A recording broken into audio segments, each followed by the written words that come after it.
இந்த உலகத்தில் எவ்வளவோ உயிரினங்கள் இருக்குது. ஒவ்வொன்றும் ஒவ்வொரு விதமாக சண்டை போடுது. இப்போ 2 மாடு சண்டை போட்டுக்குதுன்னு வச்சுக்கோங்க, என்ன பண்ணும்? 2 முட்டிக்கும். அதுக்கு சண்டை போடுறதுக்கு ஆயுதமாக உபயோகப்படுறது அதோட கொம்பு. 2 சேவல் சண்டை போட்டுக்குதுன்னு வச்சுக்கோங்க, அதுக்கு ஆயுதமாக உபயோகப்படுறது அதோட கால் நகம். காலால் தான் அது ஒன்றோட ஒன்று சண்டை போட்டுக்கும்.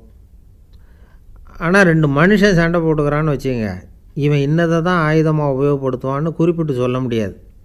கல்லை எடுப்பான், கத்தி எடுப்பான், துப்பாக்கி எடுப்பான், என்ன வேணாலும் பண்ணுவான். வாயால் திட்டுவான், கையால் அடிப்பான், காலால் உதைப்பான், சகலகலா வல்லவன். விலங்குகள்லாம் பொதுவாக வாயை சாப்பிட்றதுக்கு மட்டும்தான் உபயோகப்படுத்துது. ஆனால் இவனுக்கு சாப்பிட்றதுக்கும் அதுதான், சாப்பிட்டு விட்டு திட்டுறதுக்கும் அதுதான். ஆனால் ஒரு விஷயத்தில் மட்டும் கெட்டிக்கிறேன். அதாவது நாம் சண்டை போட்டுக்கிட்டாலும் பரவாயில்லை, கோழிகள் சண்டை போடாமல் இருக்கணும் அப்படின்னு ஆசைப்படுறான். எதுக்காக? கோழிகள் சண்டை போடாமல் இருந்தால் நிறைய முட்டைகள் போடுமா, அதுக்காக தான் இந்த அக்கறை.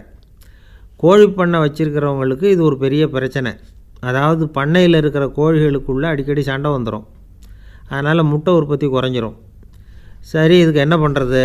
பண்ணையில் போய் உட்காந்துக்கிட்டு தினமும் பஞ்சாயத்து பேசிகிட்டு இருக்க முடியுமா? அமெரிக்காவில் கோழி பண்ணை வச்சுருக்கிற ஒருத்தர் இதை பற்றி யோசனை பண்ணி பார்த்தாராம்.